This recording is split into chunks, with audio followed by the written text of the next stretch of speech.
Modern motorcycles are technically perfect. They start every time, they don't leak, and they have ABS that saves you when you panic. But let's be real, they're boring. They are disposable appliances made of plastic clips and sensors that will fail in 5 years. You don't pass a Ninja 400 down to your grandkids. You throw it away when the repair bill exceeds the value. Back in the 70s, Japanese manufacturers were in an absolute war for global dominance. They didn't care about cutting costs. They cared about winning. That means they over-engineered everything with heavy chrome, real steel, and engines built to last forever. We aren't just looking at nostalgia here. We are looking at power-to-dollar value and mechanical honesty. These are the machines that prove you don't need 200 horsepower or a traction control computer to have a personality. Let's look at the lightweight contenders that prove bigger isn't always better. Section 1. The over-engineered lightweights. Let's kick this off with the Honda CB360. If you look at the modern landscape, the 300 to 400 cc class is filled with budget commuters. They are built to a strict price point, usually covered in sharp plastics to hide cheap engine castings and messy wiring. But in 1974, the CB360 wasn't a budget bike. It was a premium machine, just scaled down. Honda actually put a 6-speed gearbox in this thing. Do you realize how wild that is for the time? There are brand new bikes on showroom floors right now still rocking 5 speeds, or even worse, those rubber band CVTs. That 6th gear meant you could actually take this thing on the highway without vibrating your fillings out, making it a legitimate do-it-all machine. The evidence is in the materials. The CB360 is all metal. The fenders are thick steel, the headlight bucket is steel, the side covers are steel. If you drop a modern CB300R in a parking lot, the plastic shatters and you're out hundreds of dollars. If you drop a CB360, you dent the tank, it adds character, and the bike still runs fine. Plus, the value retention is 100%. You buy a modern 300, you lose half its value when you roll off the lot. You buy a clean CB360, ride it for 5 years, and probably sell it for a profit. It's not just a bike, it's a savings account you can ride. Then you have the Honda CB400F Supersport. This wasn't just a commuter. This was the first real middleweight canyon carver. Everyone focuses on straight-line speed today, but the CB400F was about handling and finesse. Just look at those headers. The waterfall pipes are legitimate art, sweeping beautifully to the side. You don't see that level of design on a stock bike anymore because it's too expensive to manufacture. This little 400 cubic centimeter inline-4 screams to a 10,000 RPM redline without any of the complex liquid cooling plumbing you see today. It feels like a Swiss watch, precise, mechanical, ticking away perfectly. Compare that to a modern Ninja 400, which is a great bike, sure, but it feels disposable. It feels like a toy. The CB400F feels like a serious machine. And we can't ignore the Honda XL250. This bike literally invented the modern, reliable dual sport. Before this, if you wanted a 4-stroke off-roader, you were looking at heavy, slow British iron that leaked oil. The XL250 was the first mass-produced 4-valve overhead cam single. It was a revelation. The engine casing is bulletproof. You can smash it against rocks on the trail and it just shrugs it off. Modern dual sports use these fragile magnesium alloys to save weight. But one bad rock strike and you're leaking oil everywhere. Plus, there are zero electronics on the XL250 to fail on the trail. No fuel pump to fail, no ECU to glitch out 20 miles into the woods. It's just you, a carburetor, and mechanical reliability. Section 2. Two-stroke terror and character. While Honda was perfecting the 4-stroke, other brands were weaponizing blue smoke. Modern emissions laws killed the 2-stroke street bike, and that is a tragedy. Because they didn't just kill the pollution, they killed the hit. That specific violent moment when a 2-stroke comes on the pipe is something modern fuel mapping tries desperately to smooth out. Manufacturers today want linear power, but linear is boring. We want the terror. Take the Yamaha RD400. They called it the giant killer for a reason. This thing embarrassed 750 CEC 4-strokes regularly. It represented pure hooliganism before naked bike was even a marketing term. The power-to-weight ratio is absolutely insane because the bike only weighs about 350 pounds wet. A modern Yamaha MT-03 is polite. It does what you tell it to do. The RD400 is constantly trying to flip you over in second gear. It's aggressive. It wants to go fast. And thanks to Yamaha's auto loop system, you didn't even have to deal with the premix hassle. It was reliable chaos. The RD400 vibrates. It smells like oil and gas, and it connects you to the combustion process in a way no fuel-injected bike ever could. Then you have the Suzuki GT750, the water buffalo. A liquid-cooled two-stroke tourer sounds like a complete oxymoron. Two strokes are supposed to be peaky and frantic, right? Not this one. Suzuki built a bike that produced this massive, smooth wall of torque, right from idle. Electric motorcycle manufacturers are spending billions trying to replicate the smooth power delivery that Suzuki figured out in the 70s with ports and pistons. It's called the kettle in the UK because it boils water. But really, it's about reliability. You never have to adjust valves on this thing because there aren't any. It's a big, heavy, comfortable cruiser that smokes a little bit. It's weird, it's wonderful, and nothing today feels like it. It proves that you can have character and reliability in the same package. And finally, the Kawasaki H2750.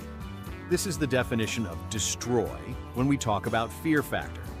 This bike was known as the Widowmaker. It had 74 horsepower in a frame that was essentially made of wet noodles. It flexed, it wobbled, and it was terrifying.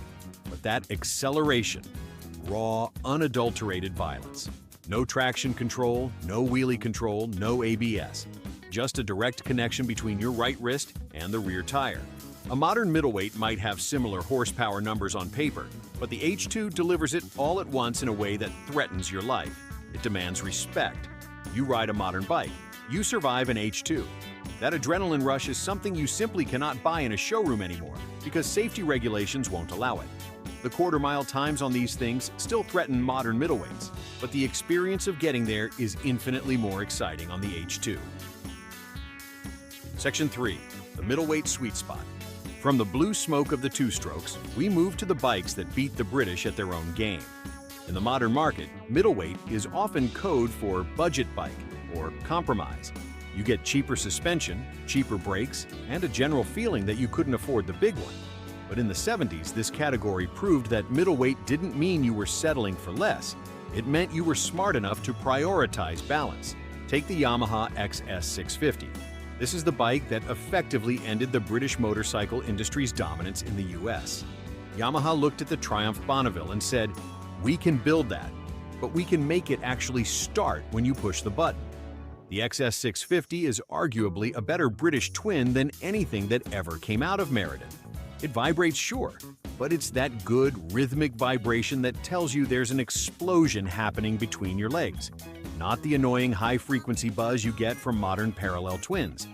Yamaha over-engineered the internals so heavily that this engine became the darling of flat-track racing. Kenny Roberts didn't win because the bike was polite. He won because that engine could take a beating that would grenade a modern engine. Compare an XS650 to a modern retro bike like the XSR 700 or a new Bonneville. The modern bikes are cosplaying. They are putting on a costume to look like the XS650. They have fake cooling fins on liquid-cooled engines and plastic covers hiding the ugly bits. The XS650 is the real metal deal. It's honest. Parts availability today is somehow better than for some 10-year-old modern bikes because the cult following is so massive. It destroys modern retros because it isn't pretending to be anything. It just is cool. Then you have the Kawasaki KZ650. Everyone remembers the big Z1, but the son of Z1 was actually the better motorcycle to ride. Kawasaki did something smart here. They ditched the roller-bearing crank of the Z1 for a plain-bearing crank. That sounds like boring tech talk, but what it meant was the engine was smoother, quieter, and incredibly durable. It spun up faster. The frame was stiffer than its big brother, meaning you could actually take a corner without the frame flexing like a hinge. You could run this bike at redline all day long without it complaining. A modern Z650 is a fine bike, but it feels like a commuter appliance. The KZ650 feels like a precision instrument. It has a howl at high RPMs that makes the hair on your arms stand up, something the muffled, Euro 5 compliant exhaust of today can never replicate. And we have to talk about the Yamaha XT500. This is the grandfather of every adventure bike on the road today. It won the very first Paris-Dakar rally, not because it was the fastest, but because it refused to die. It's a thumper in the truest sense. Massive torque that feels like a mule kick every time the piston fires. Modern ADV bikes are technological marvels, but they are also 600-pound computers. If you drop a modern heavy ADV in the desert and crack a radiator or sever a sensor wire, you are walking home. The XT500 is air-cooled simplicity. There is nothing to break. It destroys the modern ADV segment by proving that you don't need heated grips and electronic suspension to cross a continent. You just need an engine that won't quit and a Kickstarter lever that demands your respect. Section 4. Heavy metal and engineering flexes. Now we move up to the heavy metal, the bikes that redefined what a touring motorcycle could be and introduced the concept of superbike handling. These machines are the reason the term Universal Japanese Motorcycle became a badge of honor rather than an insult. First up is the Honda GL1000 Goldwing. Forget what you know about Goldwings today. Before it became a two-wheeled RV with an airbag and a reverse gear, the Goldwing was a naked hot rod. When Honda dropped this in 1975, it was shocking. It had a flat-4 engine that kept the weight incredibly low, which masked its size. That big tank between your knees? That's actually the electronics bay and glove box. The real fuel tank is under the seat to improve handling. The GL1000 destroys modern tourers because of its mechanical purity. It did 0 to 60 times that shocked sport bikes of the era. The shaft drive system is so overbuilt that seeing one with 300,000 miles on the clock isn't even a surprise. It's expected. Compare that to a modern tourer hidden behind acres of plastic fairings. If you want to work on a modern Goldwing, you have to spend 2 hours removing bodywork just to see the engine. On the GL1000, that beautiful water-cooled boxer engine is the centerpiece. It's a stripped-down mechanical beauty that offers a visceral connection to the road that has been completely filtered out of the modern touring experience. Then there is the Suzuki GS 1000. By 1978, the Kawasaki Z1 had been the king of speed for years, but it had a dirty secret. It handled like a shopping cart at high speeds. Suzuki studied the Z1's wobbles and decided to fix them. The GS 1000 was the first Japanese leader bike that actually handled properly. They focused on frame rigidity and swing arm geometry. They even introduced air-assisted suspension, which was cutting-edge real-world tech at the time. The result was a bike that dominated. Wes Cooley piloted the GS 1000 to AMA Superbike Championships, proving that power is nothing without control. It destroys modern muscle bikes because it strikes a perfect balance. It doesn't need wheelie control or cornering ABS to keep you safe. It relies on a well-sorted chassis and rider skill. The engine features a roller-bearing crankshaft that is virtually indestructible, and the styling is the definition of late 70s cool. It's a big, comfortable, fast machine that doesn't need a computer to tell it how to go around a corner. Finally, the Kawasaki KZ1000. This is the ultimate workhorse. If you grew up watching CHIPS, this is the bike. It became synonymous with authority and durability for a reason. The police didn't choose it because it was pretty. They chose it because you couldn't kill it. The engine block on the KZ1000 is legendary. It is so strong and has so much meat in the cylinder walls that drag racers have been using it as a base for 30 years. You can bore this thing out to massive displacements, slap a turbo on it, and it still holds together. This is where it destroys modern bikes. Modability. Modern engines are designed to the millimeter with plated cylinder walls that can't be bored out. They are maxed out from the factory. The KZ1000 was just a starting point. It invites you to wrench on it, to improve it, to make it yours. It represents a time when the owner was trusted to be a mechanic, not just a user. It's heavy, it's raw, and it feels like you're riding an engine with wheels attached. That sensation of controlling a massive, unstressed hunk of iron is something the lightweight, high-strung engines of today simply cannot deliver. Section 5. The icons that changed everything. And finally, we arrive at the three kings that completely altered the trajectory of motorcycling history. These aren't just motorcycles, they are the historical pivot points where Japan snatched the crown and never gave it back. We have to start with the Honda CB750. This is the universal Japanese motorcycle blueprint. Before 1969, you had a choice to make. You could buy British and learn to fix oil leaks in the dark, or you could buy something slow. Honda changed the game forever by giving us 4 cylinders, disc brakes, and an electric start in one package, effectively killing the kick-only era overnight. The OHC Inline 4 is so smooth that modern bikes still try to emulate its character, but they miss the soul. The sound of those 4 separate pipes is absolute music compared to today's muffled exhaust notes. It's the Model T of performance biking. Everything modern owes it a debt. It destroys modern bikes because it established the baseline of reliability we take for granted today. But it did it with a level of class and style that today's insect-looking plastic machines just can't match. It is reliable enough to ride across the country today. Then came the Kawasaki Z1900. If the CB750 was the opening shot, the Z1 was the nuclear option. Codenamed New York Steak because they wanted to serve the best cut to America, this was Kawasaki's answer to being beaten to the punch by Honda. They didn't just copy, they escalated.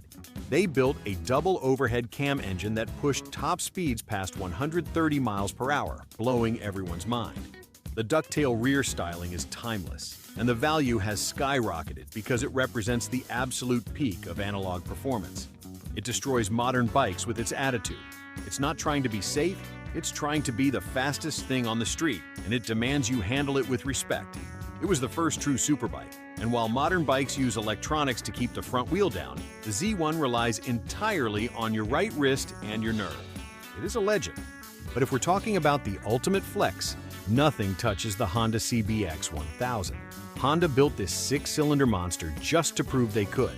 It sounds like a Formula One car and looks like an aircraft engine suspended in a frame. With 24 valves and 6 carburetors, it is a nightmare to tune but a dream to ride. It destroys modern bikes in pure presence. The engine is wider than the rider, hanging out in the breeze for everyone to see. A modern bike hides its engine behind plastic panels and radiators. The CBX puts the engineering front and center. When you hit the red line on a CBX, the shriek sends shivers down your spine. It sings a mechanical symphony that literally screams power. It's excess for the sake of excess, and the automotive world is a boring place without it. In conclusion, these 15 bikes aren't just history lessons you park in a museum. They are rideable investments that offer a raw mechanical connection that modern ECUs filter out. They prove that newer isn't always better. Sometimes it's just more complicated. Drop a comment below and tell me which of these 70s legends you'd put in your garage, or let me know if I missed your favorite. Subscribe for more honest takes on 2 wheels.